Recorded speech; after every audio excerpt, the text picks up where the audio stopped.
Les amis, j'ai une petite habitude maintenant depuis quelques mois qui est de me rendre tous les jours sur ce que tu connais certainement, Reddit. Sur Reddit, c'est une sorte de forum sur lequel tu as plusieurs sous-forums.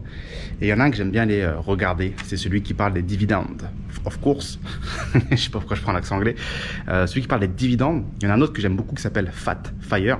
FatFire, c'est des gens qui pèsent généralement plusieurs dizaines, voire centaines de millions de dollars et qui posent des questions, qui ont des interrogations sur leurs objectifs financiers, de vie. Donc ça parle d'un peu tout. Ça peut parler de trust, ça peut parler de pas mal de choses comme ça.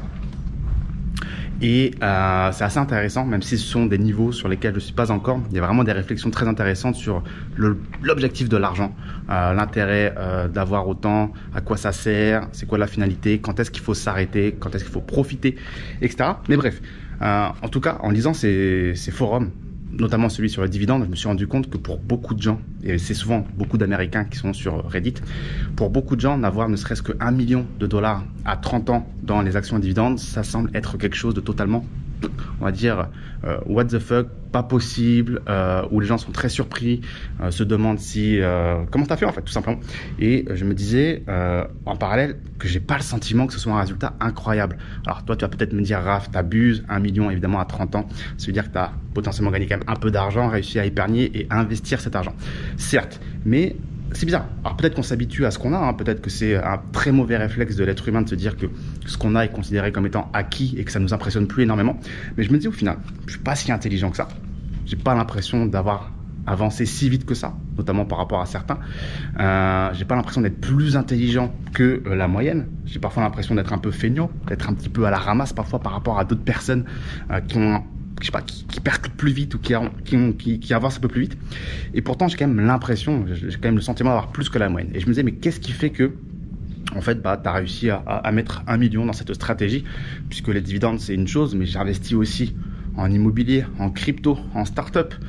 J'ai du cash aussi de côté. Bref, j'ai pas que les actions à dividendes. Hop là, je marche sur des fourchettes. Et je me disais, qu'est-ce qui fait qu'on est arrivé à ce résultat-là? Et en fait, je me suis rendu compte d'une chose, c'est qu'il y a quelque chose sur lequel je ne néglige pas du tout mes efforts, c'est la discipline et la régularité.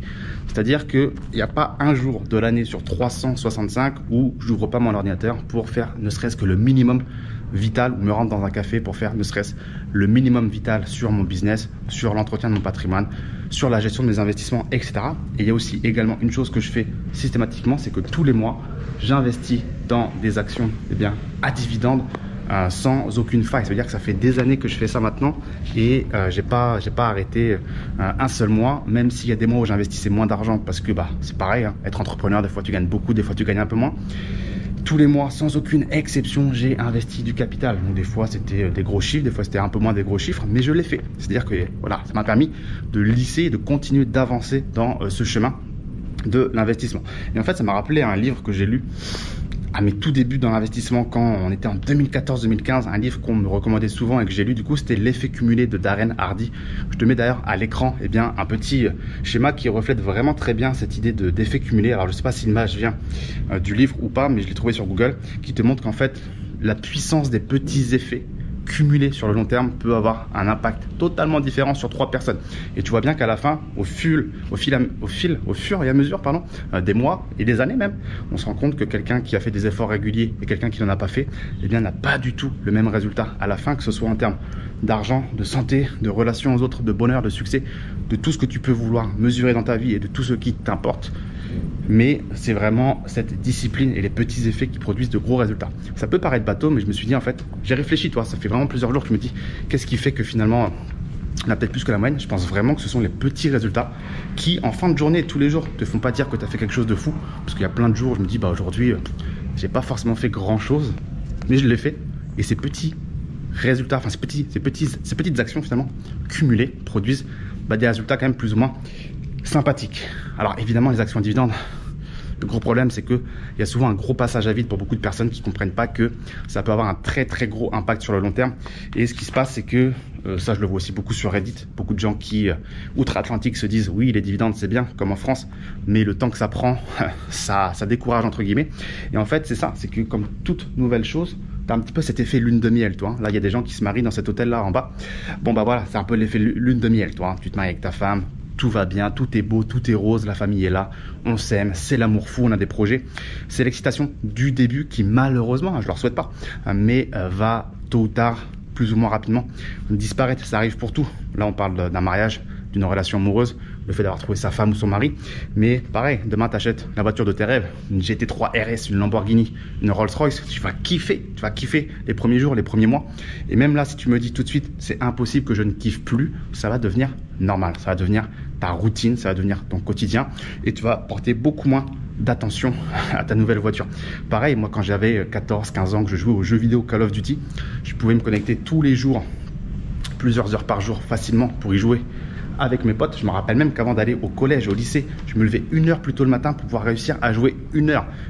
T'imagines pas la tête de mes parents qui étaient dépités de se dire que j'arrivais à me motiver, à me lever plus tôt avant les cours le matin juste pour réussir à jouer parce que j'avais envie, j'étais excité. Et puis il y a un jour, j'ai allumé pour la dernière fois la PlayStation et aujourd'hui ça me fait ni chaud ni froid. Pareil pour un nouvel endroit où t'habites, que ce soit, je sais pas, la ville de tes rêves, Dubaï, Bangkok, la Colombie ou que sais-je. Au début tu kiffes et puis au bout d'1 an, 2 ans, 3 ans, tu commences à te dire ouais, bah, je sais pas. En fait, j'ai kiffé, mais là, je commence à être un peu blasé. Peut-être qu'il faudrait que je tourne la page et que je fasse quelque chose de nouveau. Donc ça, c'est pour tout. On a un petit peu cet effet excitant au début. On a même une obsession, tu sais, on pense qu'à ça, on pense qu'à ça, on se lève, on pense à sa nouvelle voiture, on pense à ce qu'on va faire, on pense, je sais pas, à sa femme, on pense à sa Rolls-Royce, j'en sais rien. Mais après ça, malheureusement, on tombe dans la routine, la monotonie, c'est ce qu'on appelle le passage à vide. Et pour les actions dividendes, c'est pareil. Au début, on a une sorte d'obsession, on se dit, putain, je vais faire ma projection d'intérêt composé. Je vais voir ce que ça donne au bout de 10 ans, 20 ans, 30 ans si je mets tant d'argent par mois avec le réinvestissement de mes dividendes et l'augmentation de mes dividendes. Et là, on commence à rêver, on est dans l'obsession. On se dit, ouais, là, ça va bien se passer. Et puis, malheureusement, il y a la routine parce que les mois passent, on a mis son capital.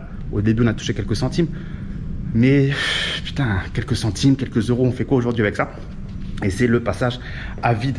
Donc là, c'est là où c'est le plus compliqué. Et c'est en fait ça qui fait que tu vas gagner beaucoup d'argent à la fin. Parce que si tu arrives à passer ce passage à vide, cette monotonie, cette routine, et que tu arrives à outrepasser cet effet un petit peu rébarbatif de devoir faire régulièrement ces petites actions qui semblent insignifiantes, et bien à la fin, comme on l'a dit, petite action égale gros résultat. Donc voilà ce que je veux un petit peu vous dire aujourd'hui. Je pense que c'est vraiment ça qui a fait que aujourd'hui j'ai la chance d'avoir un patrimoine en plusieurs millions. C'est que je fais régulièrement, systématiquement, tous les jours, eh bien, des petites actions. Et encore une fois, les actions à dividendes, il n'y a pas de gain spectaculaire, contrairement à ce qu'on pourrait peut-être espérer obtenir dans le trading ou la crypto, où là on peut parler parfois de gros multiples assez rapidement. C'est ce qui fait rêver les gens. L'espoir de devenir riche avec un petit capital. J'ai 1000 $, j'ai 10 000, je fais x100. Voilà, 10 000 x 100, on est à 1 million. C'est ça qui fait rêver les gens. Mais malheureusement, ce scénario a quand même peu de chances de se produire sans risquer en contrepartie la totalité de son capital. Donc faites attention. Pour terminer un petit peu tout ça, il y a une étude que je lisais, un papier justement là ce matin avant de faire la vidéo pour confirmer un petit peu tous mes propos, toutes mes croyances. Alors peut-être qu'il y a un biais de confirmation, mais c'est l'étude de Michael Clemens là que je fais apparaître à l'écran qui confirme exactement en fait ce que je viens de vous dire, c'est que les actions à dividendes produisent plus de résultats. Il y a une persistance de confirmation que les actions à dividendes sur le long terme, encore une fois, j'insiste, sur le long terme, produisent beaucoup de résultats. Par contre, la nécessité, c'est vraiment cette vision long terme qui est indissociable de cette stratégie. On ne peut pas espérer gagner beaucoup d'argent sur le court terme avec les actions à dividendes. Par contre, si ta vision elle est long terme, c'est une quasi obligation que, in fine, tu puisses gagner beaucoup d'argent. Donc voilà, qu'est-ce qui paye dans ce monde? Je pense que c'est la discipline, la régularité, les petits efforts, et pas que dans l'investissement, dans la santé, le sport. Je sais pas, si tu veux devenir acteur, sportif de haut niveau, ou que sais-je, quand tu veux faire quelque chose bien et avec ambition, en espérant aller toucher des choses sympas, des beaux résultats. Tout le monde te le dira, je pense, dans le sport de haut niveau, des choses comme ça. C'est les petits efforts cumulés qui font qu'à la fin, t'obtiens quelque chose de sympa.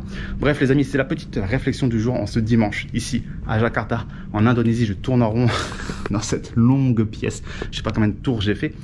Mais voilà, dis-moi dans les commentaires ci-dessous si tu as déjà vécu ce passage à vide, que ce soit peut-être dans l'immobilier, la bourse, ton business, ta relation avec ta femme. Dis-nous tout les amis dans les commentaires. Partagez ce qui vous passe par la tête.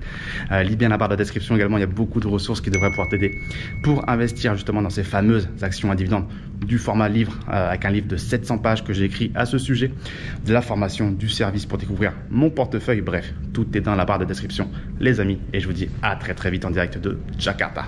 Ciao ciao.